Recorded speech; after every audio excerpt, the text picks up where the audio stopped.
bem, nosso contato nesse momento é com o professor Hildo Sauer, que é engenheiro civil, formado pela Universidade Federal do Rio Grande do Sul, mestre em engenharia nuclear e planejamento energético da Universidade Federal do Rio de Janeiro, UFRJ, doutor em engenharia nuclear lá em Massachusetts, diretor titular atualmente da USP, foi diretor executivo da Petrobras, na área de negócio de gás e energia, e conhece profundamente a questão do submarino nuclear do Brasil. E eu tive o prazer de conhecer esse projeto lá em Aramar e fui também até Itaguaí para conhecer o casco do submarino nuclear. E tem muita coisa boa para a gente conversar. Professor, prazer em falar com o senhor. Muito prazer, José Manuel, mais ainda alegria em participar da sua missão nova aqui de ajudar a resgatar a engenharia em São Paulo e também no Brasil e participar dessa jornada aí. É um prazer, é uma honra, viu, professor? Uma coisa que eu queria conversar com o senhor, eu sei que o senhor tem uma preocupação grande com a questão tecnológica. Como é que o engenheiro pode se inserir nisso? Como é que o senhor vê isso? Inclusive, atualmente, o senhor é diretor também de uma área interessante aí na USP, né, professor?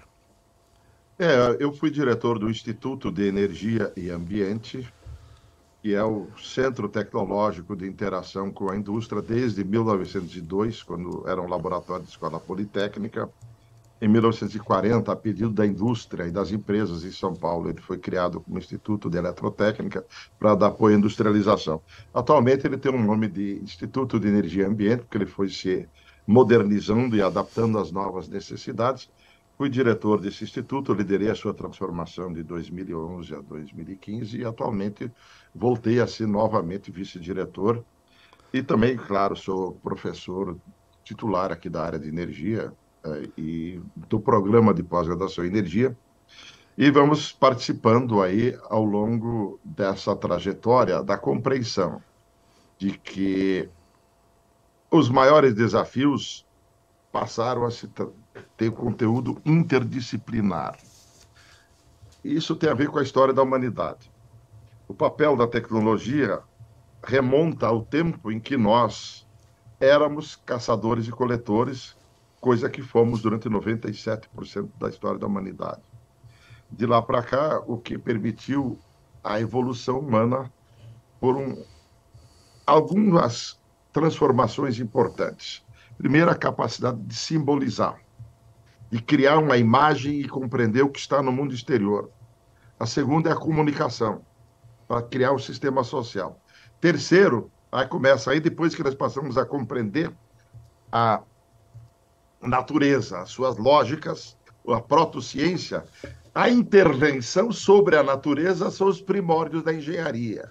No momento que nós passamos a usar a alavanca, depois mais adiante a roda, quando nós passamos a compreender a natureza bem mais adiante, para compreender os metais, fazer a metalurgia primitiva, enfim, a irrigação, que se juntou quando nós deixamos de ser caçadores e coletores, há 12 mil anos atrás, nos transformamos em agricultores, para organizar a fotossíntese e usar a irrigação, conhecer, a engenharia está presente, a tecnologia, que é o aparato que faz a intermediação entre as mãos e o cérebro dos seres humanos em sociedade para transformar a natureza. É evidente que isto, como período da agricultura, que durou 12 mil anos, mais ou menos, 12 mil anos atrás, e a Revolução Industrial de 1700 e alguma coisa, que começou com a Era do Carvão, aí aparece formalizado pela primeira vez a palavra engineer, que vem do motor, da máquina, que transforma a energia em movimento para substituir o trabalho humano, e que permitiu o incremento da produtividade. E é evidente que, junto com agora, em vez de ter artesãos, passamos a ter o chão de fábrica, grandes instalações com máquinas a vapor no começo, polias, transmissão de potência, e o trabalho humano passou a ter divisões. Só que os organizadores, os que passaram a compreender esses fenômenos da ciência e transformar e criar os aparatos necessários para a intervenção humana, passaram a ser chamados de engenheiros. Éramos engenheiros apenas. Depois fomos progressivamente, à medida que a especialização e o processo de produção, conjugado também já, não necessariamente tivesse ser assim, mas com o sistema capitalista, que agora a produção passou a exigir grandes quantidades de equipamentos e máquinas e prédios que muitos passaram a chamar de investimentos de capital. Foi assim que... E esse papel vem sendo cada vez mais relevante, porque juntando a apropriação dos recursos naturais, dentre eles, um muito relevante tem sido a energia, que era a energia de fluxo, que vem da fotossíntese, que vem do sol, transforma em fotossíntese, que é a história da agricultura, transforma no ciclo eólico, no ciclo hidrológico e agora na fotovoltaica. Ou a energia de estoque, o carvão, que é a fotossíntese acumulada ao longo de bilhões de anos, o petróleo de bilhões e milhões de anos, e que esse recurso, com aparato tecnológico, permitiu incrementar extraordinariamente a produtividade social do trabalho e o papel dos organizadores dessa intervenção sobre a natureza, que passaram a ter o nome de engenheiro, é que esse binômio, recursos naturais, apropriação de recursos através do aparato tecnológico, primitivo antigamente com alavancas, hoje absolutamente avançado, usando recursos de inteligência artificial, ao longo desses séculos, desde 250, 2,5 séculos para cá, é que permitiu que a população humana, que era 30 milhões de caçadores-coletores, se transformasse, 12 mil anos depois, em 700 milhões de agricultores, e de lá para cá, nós passamos de 700 milhões para hoje quase 8 bilhões de habitantes do planeta. A produção e a produtividade só se tornaram possíveis porque haviam aqueles que planejavam, organizavam, a partir do conhecimento científico, esse conjunto de aparelhos. Então, não existe desenvolvimento científico, tecnológico, social e econômico sem esse trinômio, eu diria. De um lado, os recursos naturais, sejam eles frequências eletromagnéticas, sejam eles a energia de fluxo da hidráulica, a hidrologia, a eólica, a fotovoltaica, a biomassa, alimentos e a mobilidade, para a circulação do que é produzido em escala global. Antes estávamos limitados ao vento com as caravelas, depois da máquina a vapor, e hoje, em poucos anos, nós transformamos a capacidade de circular um planeta Terra e o espaço. Todo esse desenvolvimento que permite a existência hoje de 8 bilhões, com todas as suas assimetrias, não pode prescindir da capacidade de apropriar a construção científica, compreender a natureza, organizar a sociedade com o seu sistema institucional, e sempre há 4 dimensões nessas transformações humanas. A primeira é a dimensão de compreender a natureza, a ciência ou protociência, seja inclusive ciências naturais e sociais. A segunda é o aparato tecnológico, que se serve desse avanço e compreensão sobre os princípios da natureza, sobre a ciência, permite construir um aparato tecnológico de intervenção sobre a natureza. O terceiro enfoque sempre é a chamada economia política. É como o que é produzido é repartido entre a sociedade que participa da produção. E a quarta dimensão é a institucional. É como a sociedade se organiza, quer por consenso democraticamente, quer até por intervenção direta. Então, essas 4 dimensões vão juntas. E sem a dimensão da ciência, da tecnologia, que é essencialmente a missão do engenheiro, esse desenvolvimento humano não seria possível. E com esse panorama introdutório, eu queria só dizer que se a Alemanha, derrotada por Napoleão, não era a Alemanha, ainda era a Prússia, criou a Universidade de Berlim, foi com uma concepção de que agora as universidades tinham o papel de simultaneamente fazer pesquisa, produzir novo conhecimento, difundir-se do conhecimento na sociedade, fazer pesquisa, ensino e extensão simultaneamente. foi o que criou um paradigma mundial e, essencialmente, isso foi compreendido, inclusive, pelos grandes cientistas, engenheiros, Helmholtz, Gibbs, Clausius e o próprio Werner Siemens, nos anos 1870, que construíram, depois espraiou para os Estados Unidos, o papel da universidade agora era tripartite, fazia essas três coisas. Em seguida, a segunda fase da Revolução Industrial, na virada do século XIX para o século XX, nós saímos da era do carvão, vapor, e passamos para o eletromagnetismo, para a combustão interna, para as telecomunicações e para o sistema financeiro. Se aprofunda a necessidade do conhecimento. Acreditava-se, no começo do século XX, em muitos lugares, que o papel, como antigamente a ciência era produzida nas academias, a partir da Universidade de Humboldt, Berlim, essa concepção tripartite, passou a ter o papel essencial da universidade, mas com os grandes conglomerados tecnológicos no início do século XX, acreditava-se que ciência, tecnologia e produção da ciência aplicada seria a missão das empresas. Não era assim.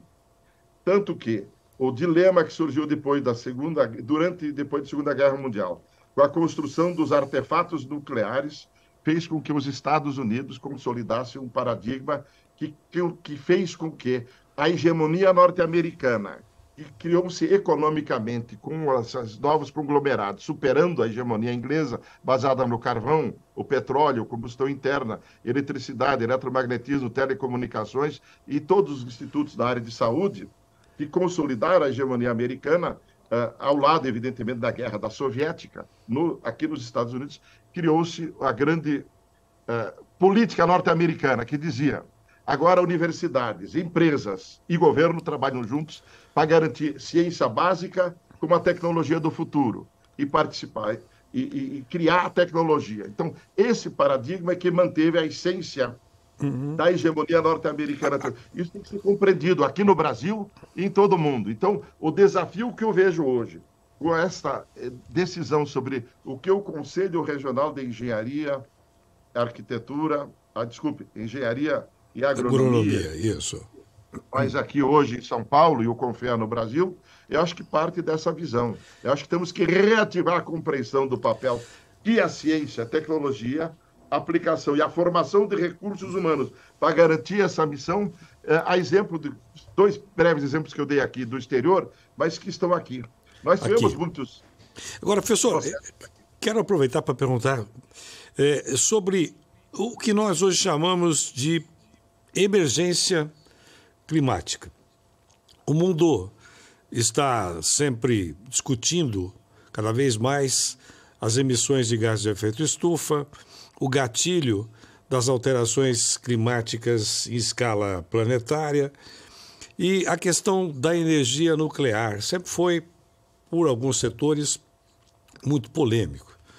O Brasil, eu me lembro bem, tem um espaço continental gigantesco, inclusive no mar territorial, e não há como você fazer qualquer proteção deste mar gigantesco sem um submarino nuclear. O senhor que é da área da energia nuclear, professor, como é que vê essa emergência climática? Como é que vê o Brasil inserido nisso? É a nossa engenharia que foi capaz de buscar com robô a 7 mil metros de profundidade o pré-sal. Fomos buscar petróleo quando o mundo não acreditava nisso, nós fizemos isso, né, professor? Como é que o senhor vê essa emergência e o Brasil pode dar uma contribuição também criativa, como que o brasileiro é muito criativo, né? A engenharia brasileira é criativa. Como é que o senhor vê isso, professor? Bom, esse é um debate que está hoje na agenda do dia a dia. As pessoas são bombardeadas pelos meios de comunicação com muitas interpretações do que esta crise representa. E ela é muito mais complexa do que a representação que se faz dela na discussão aberta, que inclui muitas simplificações. Eu gostaria de abordar essa questão sob a ótica do acordo que a ONU promulgou e propala dos 17 Objetivos do Desenvolvimento Sustentável. São 17 objetivos. Eu não vou citá-los todos aqui, mas vou lembrar que o primeiro é fim da pobreza. O segundo é fome zero em escala global. Cidades sustentáveis, energia acessível, infraestrutura de produção, saúde, preservação do ambiente em terra, da vida marítima, aquática e da vida em terra. Enfim, e o 13º é a ação climática. São 17, e eu não vejo como conseguir atender os 17 objetivos sem fazê-los simultaneamente. E aí, de novo, é verdade também que conhecido que o fenômeno do efeito estufa existe, obviamente, com mais gás carbônico na atmosfera e vapor d'água, que inclusive é mais poderoso em termos de processamento radioativo, muda seus temperaturas de equilíbrio. A história do planeta Terra é que nem um dia depois do outro foi igual. Então, nós estamos com esse desafio sob a perspectiva dos objetivos do desenvolvimento sustentável de garantir a existência humana com dignidade e menos assimetria aqui. A apropriação das fontes de energia, que impactem menos o ambiente, tem que ser buscada, mas com um equilíbrio em relação aos outros objetivos, que, como eu disse, acabar com a pobreza, fome zero e outros muitos que têm que ser construídos compartilhadamente. Então, o desafio é mais complexo. E é nesse sentido que a permanência do petróleo e o papel da energia nuclear assume um papel relevante a ser compreendido. A produtividade que nós atingimos hoje no sistema econômico tem a ver com o uso além do aparato tecnológico, daqueles recursos que permitem, com menos capital e menos trabalho, produzir mais, para que se possa, no espaço da política, distribuir melhor o que é produzido. Então, é evidente que no Brasil nós tivemos duas iniciativas na área nuclear. O acordo, além da contratação de Angra 1 com a Westinghouse, o acordo que no governo Geisel foi feito com a Alemanha, acordo nuclear brasileiro, que iria transferir a tecnologia do enriquecimento e da tecnologia de construção, acabou não acontecendo, do enriquecimento, que é o caminho crítico. Isso foi feito num projeto autônomo liderado pela Marinha do Brasil, onde eu tive a honra de participar como gerente do circuito primário. Havia dois projetos, um na área do enriquecimento, outro a capacidade de fazer propulsão. O reator foi projetado, seus equipamentos estão construídos e continuam desmontados 30 anos depois, ainda lá em Aramar e Iperó. Infelizmente, é assim. Quanto à energia nuclear, evidentemente que ela tem menos impacto ambiental, mas ela tem o problema dos custos. E aí é uma discussão. Há países para os quais a energia nuclear é imprescindível. Aqui no Brasil, talvez para fazer eletricidade, energia nuclear, talvez não seja necessário no curto prazo, porque nós temos a fonte eólica, a fonte fotovoltaica, temos os grandes reservatórios hidráulicos que permitem estabilizar a intermitência dessas fontes, temos a biomassa, temos os recursos do saneamento e dos resíduos orgânicos urbanos e rurais e industriais, que podem e devem ser convertidos em várias formas de energia, que são energia de forma biológica, que são bioenergia, que na origem está a fotossíntese. Então, nós temos recursos que têm menor custo e tal. Agora, a ciência e tecnologia nuclear continuam fundamentais em qualquer país que se queira ter como um projeto nacional. De um lado, pelo impacto disso na área da saúde, tanto para radioisótopos quanto para técnicas de imagem, portanto, terapia e diagnóstico, quanto na área de segurança. O Brasil é um país que tem mais de 8.000 quilômetros de fronteira marítima aberta. Nossa nova riqueza grande, recente, é o pré-sal. Tive a honra de estar na Petrobras quando essa concepção do que a Petrobras passaria a fazer a partir de 2003, que levou, entre outras coisas, o tripé, fazer, de um lado, esforço, exploração e produção, que atingimos a autossuficiência pela primeira vez em 2003.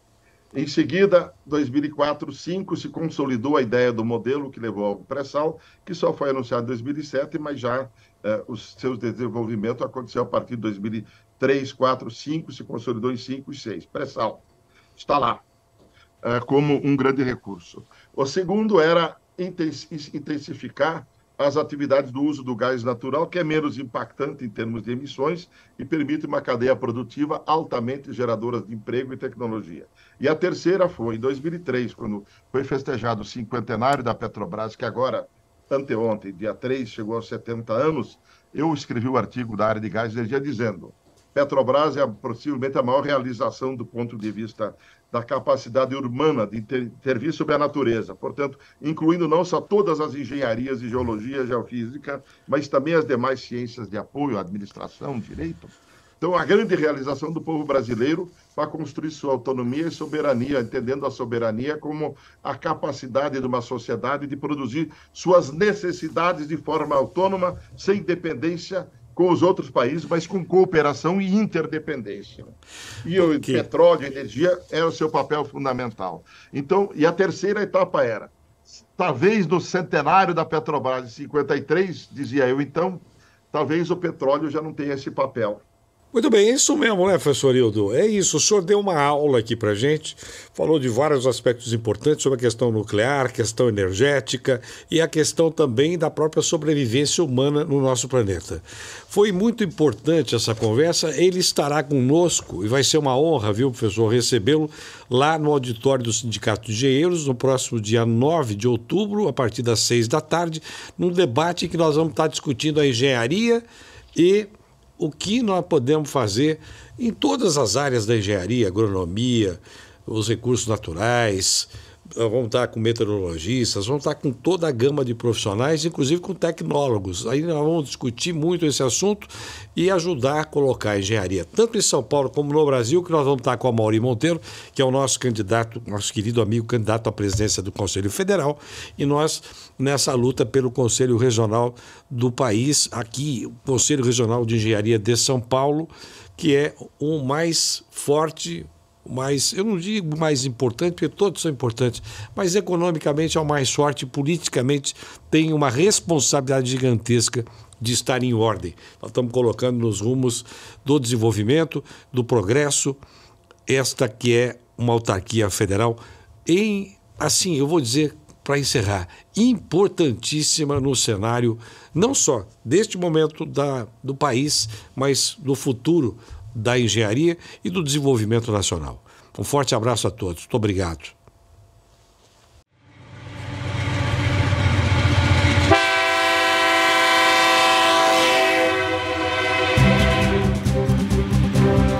Chegou a hora do CREA-SP voltar aos trilhos. Uma nova era vai nascer. Chegou a hora do CREA cumprir o seu papel. E vamos juntos com Zé Manuel. Zé Manuel, experiência e inovação, eficiência e transparência na administração. Zé Manuel é sustentabilidade e inclusão, pra valorizar a nossa